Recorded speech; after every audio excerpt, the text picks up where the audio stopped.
Welcome to Scorched Earth and a reading for Pisces, Sun, Moon and Ascendant for the month of June. If you don't know what your moon or ascendant signs are, have a look in the description box below. There's a link down there that will help you. And speaking of the description box, there is a ton of information down there. So if there's anything that you want to know from like the decks that I use or how to get in touch with me, like that's the place to look. I've got all my social media links in there. So I'm on Facebook and Instagram, and I've recently returned to Twitter, which I feel is kind of a better place to have, you know, chats than the other two.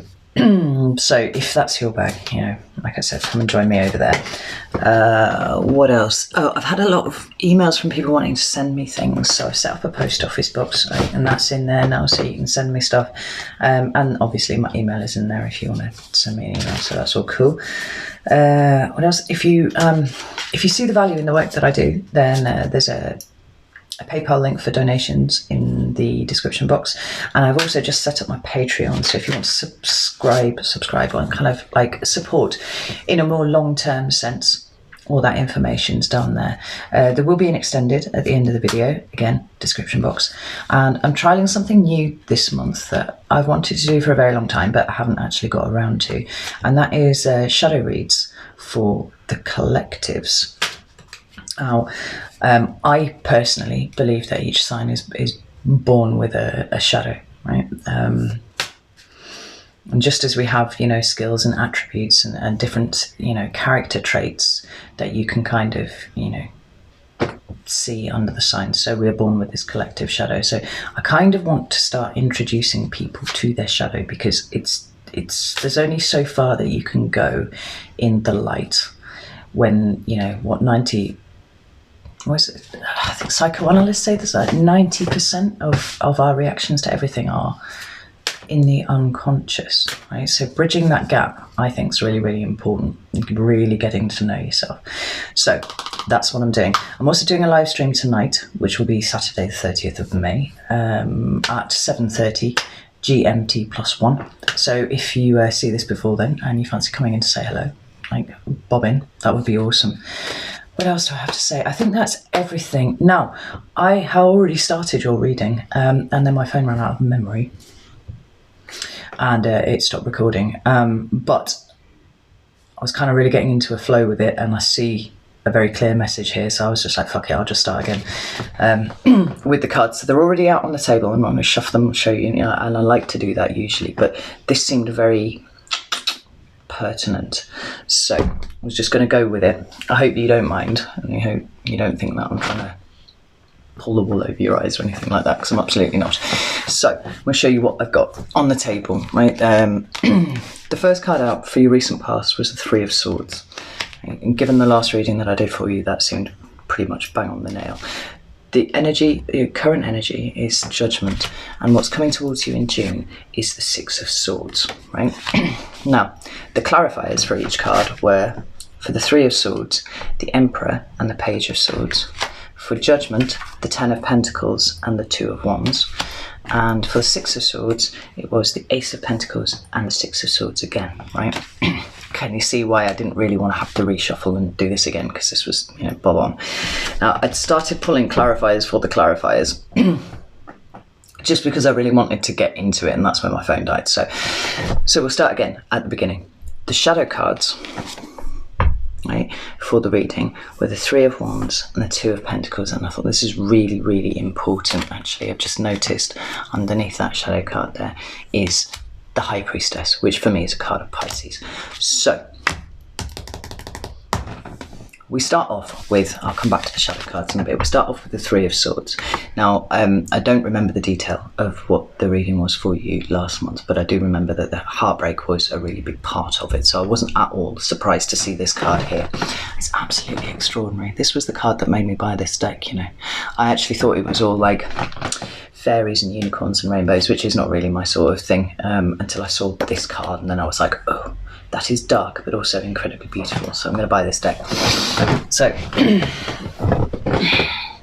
and it is exquisitely beautiful, but it does speak about pain.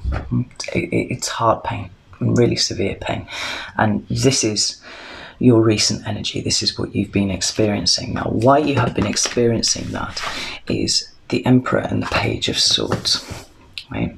So for me, The Emperor is the King of Kings, but he's also the father archetype, right? So this could relate to a father, a grandfather, an uncle, you know, a male older than you. Could be your partner, potentially. And it could actually also be female, and I've seen a lot of female emperors in my time, and they're hard work. I'll just leave it like that. But it revolves around a specific person, right? And as an archetype, this speaks about somebody who is kind of emotionally distant, right, in some way or another. Now, that can be because they are literally separated from you, right? And it's difficult to have that emotional bond when you're not in somebody's, you know, energy field. Or that could just have been their personality, because an emperor, this card of Aries, it doesn't really consider the emotional to be important in their ruling of their kingdom, right? And take it as it resonates to you, but that's what it is. Now, this Page of Swords here feels like it's you. It feels like it's you looking back at this, right? And there's something about this situation with this Emperor archetype here that has broken your heart. And this could be something that has happened now, or it could be something that has happened, you know, quite a long time in the past that you are looking back on, right? Because this is a very intellectual card. It's a thinking card. It's somebody who is very consciously thinking about a thing, right? You are thinking about potentially your relationship with your father, or, you know, whoever it refers to. Now, when I pulled clarifiers, and this is where the video cut before, when I pulled clarifiers for it, what I got was the Eight of Cups and the Hermit. Now, what I found really, really interesting about this, and what I was just getting into, was the fact that, you see the Emperor card there, you can see his big long white beard and his white hair at the back, you know, coming out from underneath his crown. So we've got this character here, and this looks like it could be an emperor without all of his finery on, you know, just with his walking stick and his coat and stuff like that, all of his hair kind of flowing out the back. This is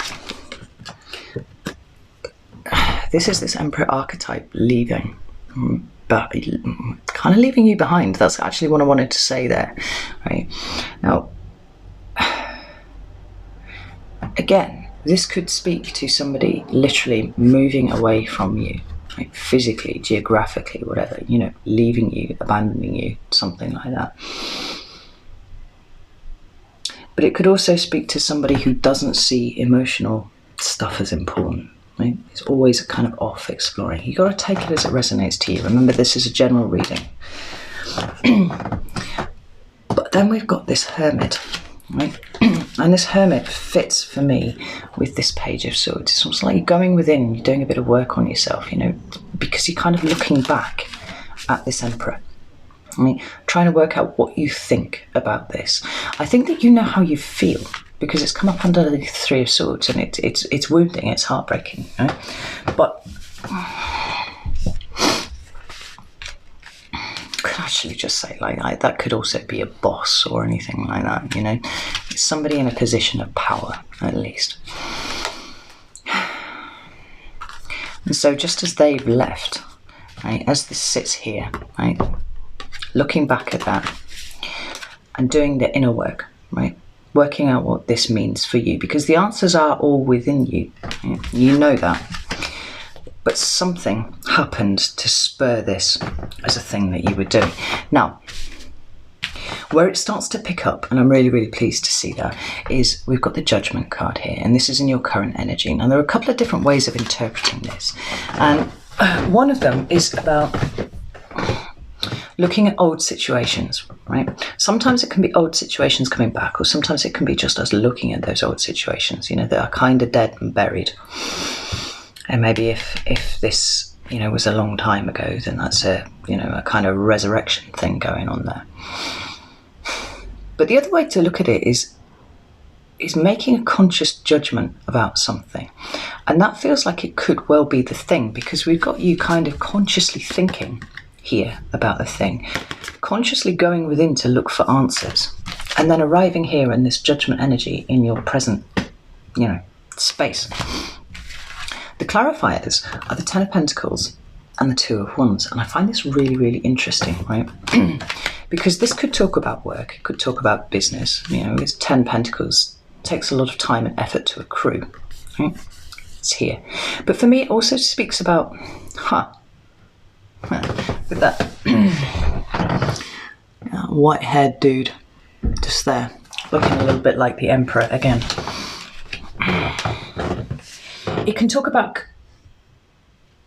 commitment and stability and security as well, right? It can talk about family. It can talk about that point where legacy and heritage collide, and where that is in a situation where you've got, you know, elders and youngers and you in the middle. Do you know what I mean? It's that as a snapshot, that's where you are. But this is what you're making a judgment about, and I think it's like knowing what's really important, because the Pentacles cards for me, I talk about resources and the material world and all that kind of thing, yes, but they also speak to me of the value of things, right? Not just material things, like anything that really means something to you, that you have a profound reaction to. It's here. And maybe it's family, right? The second clarifier is the Two of Wands, and this is you kind of hitting a crossroads about things, and that's why it's interesting that we've got a very conscious energy here. It's very light.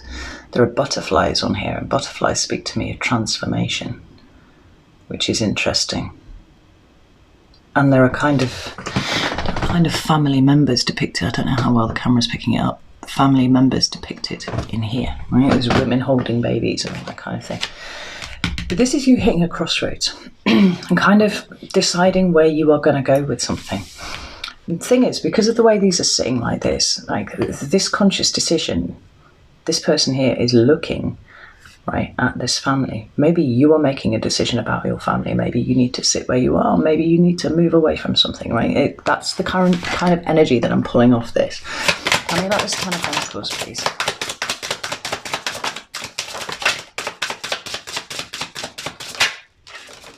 That was the World card. Flip there.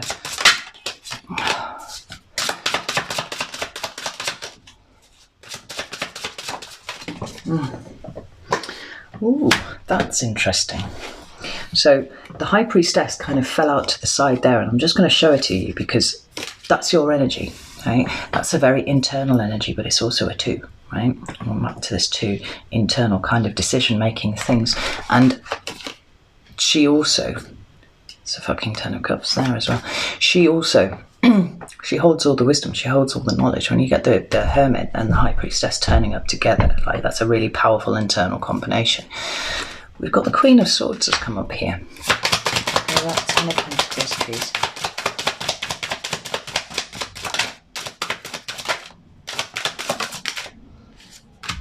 And the Star, which is the card of Aquarius and more air energy. Tell me about the Two of Wands, please.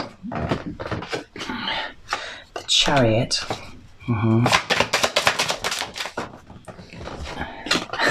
And the 10 of Cups. There we go. Right. It's really interesting that we've got all of this Swords energy turning up here, and it's kind of good sword energy. It's not bad. Apart from the Three of Swords, obviously, like, because it feels like it's prompted you to have, you know, a really conscious, very present, very here and now thinking reaction to something, which is quite unusual for Pisces, because you're kind of guided by your, you know, by your intuition and by your heart, really, rather than your mind. But we've got the Queen of Swords, who makes decisions about things based on fact, right? It's like you're looking at whatever this 10 of Pentacles situation is here, and you've come to this crossroads, like, which way do I go? And it's almost like using this experience, whatever it was, in your recent past, the one that you were kind of looking back at and, you know, having a consider around, right? You're kind of leveling up that thinking now, and you're making really rational decisions about how you move forward. And then we've got the Star. Now the Star for me is a card of healing, it's a card of hope, it's a card of trusting that everything's going to be okay. Yeah, I'm noticing that both of these women look they've kind of got their brows furrowed a little bit. a little bit. Like they don't really enjoy the fact that they're having to make these decisions, and they're probably not enjoying the fact that they need to make these decisions from this kind of cerebral place rather than this heart place. Right? Both looking kind of like But for you, I feel like there's something more, that you're understanding that there's something more for you, and you're going to go and chase that. Maybe your family has been keeping you. I mean, the flip side of this, you know, commitment and security and stability and all that lot is it's earth energy, and it's very grounded, and it actually for you could be sometimes quite restrictive, quite keeping you like kind of tethered down in some sort of way. It can be quite stagnant energy too. This is a sense of you kind of realizing this intellectually and going, right, I need to find something else. Like, I noticed that in the star card, like, I don't know if you can see it, she seems to be wearing some sort of diadem, but the middle of it is literally right over her third eye. This is a beautiful combination of logic and rational thinking and a kind of binary approach to the truth. Either something's true or it's not. Something's fair or it's not, right? There's no grey areas here with this queen. Right? You making that decision and kind of prioritizing your need for something bigger, right? The star's a very visionary card, just as Aquarius is a very visionary thing. It's kind of like, I've been restricted by all of this, and I needed this old situation. I needed to go over it. I needed to really understand it intellectually. And now I'm making a decision moving forward. Now, at your crossroads, we've got the Chariot and we've got the Ten of Cups, and it's like you are prioritizing your own emotional happiness now over everything else, right? Even maybe above bonds of family, right? This is the card of Cancer, but you can see this person's on a horse and they're galloping towards the sun over here, actually to this, I assume to this castle in the background, but you know, it's backlit by the sun. And the sun is the card of Leo, but it talks about positivity, right? It's complete joy. It's the most positive card in the deck, right? And this is somebody who's kind of feeling fired up to go and do something for them. And it's the Ten of Cups, right? It's this personal happiness. Now, the last card, what's coming towards you in June, is the Six of Swords. And I liked this because the sixes are always for me about movement, right? They're moving away from situations that were dark and that were difficult, as you know, indicated by these corvids that we've got here on top of all of these swords. Right? You are this person on this swan, kind of lifting off, right? Taking yourself away from what it was that was keeping you stuck, what it was that was possibly negative and restrictive. You know, it's lifting up, it's expansive, just as the Three of Wands talks to me about expansion, right? It's broadening your horizons, it's knowing that there's something more out there for you than what you currently sit with, right? I mean, you could even read this as like your home, right? Maybe your home is keeping you restricted, maybe having a base where you are. Maybe you want to go travelling or something like that, you know, take it as it resonates to you. But the two cards that clarified the Six of Swords are the Ace of Pentacles and the Six of Swords. Again, right, this is your new start, but this is a tangible new start in the material. And I don't think it's any coincidence that we ended up with the Ten of Pentacles followed by the Ace. Now, you know, the natural follow-on from the Ten of Pentacles is the Ace, right? Because everything is cyclical. Right? You hit the top and then you kind of go back to the beginning and start again, but improving and leveling up each time. I think that's the idea. So we've got some, you know, finality here in the Ten of Pentacles, and then the new starting here. And you're moving away from the old situation, right? Old choppy waters, taking the experience with you, having learned something. I've just picked up this deck of cards and the Ace of Pentacles is at the bottom of there, right? This new start is really important to you, and there's a level of emotional fulfillment that you are not only expecting but will get. Like there's no doubt in my mind that is there for you, that you haven't experienced before, or that you're not experiencing in your current environment. Tell me about the Ace of Pentacles. Page of Swords. Now, The Ace of Pentacles can indicate a new job. It can indicate, a promotion, a new house, or something like that. But it's a change in your material circumstances in some way. Now, sometimes that is new, opportunities to make money coming in for you. But sometimes it is just things changing, things starting anew, right? And this Page of Swords here, again, but this one is a different Page of Swords. Whereas this one was looking back at the Emperor and kind of assessing, right? Kind of seeing it with new eyes, whatever this old situation was. This one's got its head down in its books, right? It's studying this page.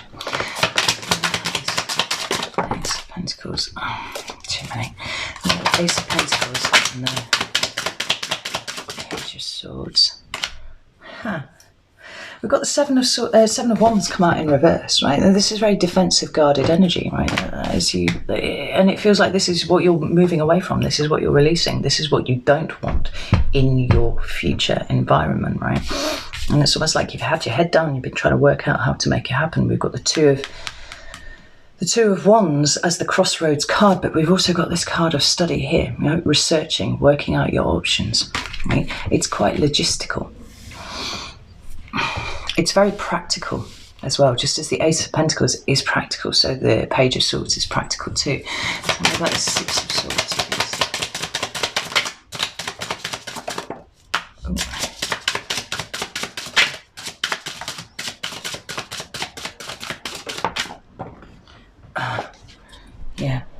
So we've got the Queen of Pentacles and the Eight of Pentacles, and we've got the Strength at the bottom of the deck. Now, strength for me always talks about growth, right? It talks about spiritual growth, yes, but emotional growth and all those kind of things as well, right?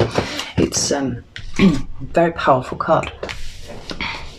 We've got the Queen of Pentacles and the Eight of Pentacles, more pentacle energy for you, right?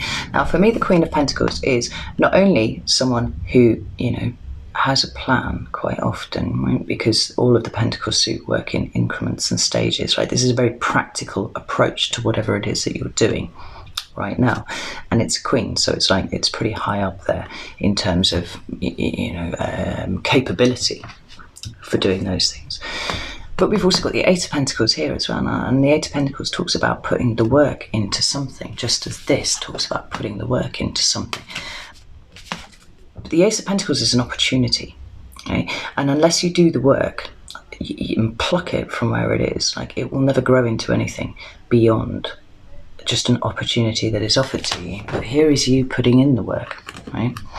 The other thing that the Queen of Pentacles talks to me about is self-care, right? Nurturing, all that kind of thing. If you have not nurtured yourself in any way, in the month of June, you're going to get a handle on this, and you're going to understand the importance of looking after yourself first and everybody else after, right? Because it actually allows you to do a better job of looking after everybody else if you are looking after yourself better first.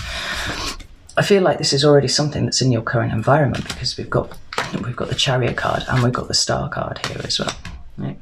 Now, this could be work, could be, but it could just be whatever new start it is that you're planning for yourself. And for me, I'm seeing this all going very, very well. I think it's a shame that you needed to suffer in the way that you did in the last reading and what's being shown here in your past energy. But ultimately, it has pushed you to do something that maybe you might have not done before. And what it is looks very, very good for you.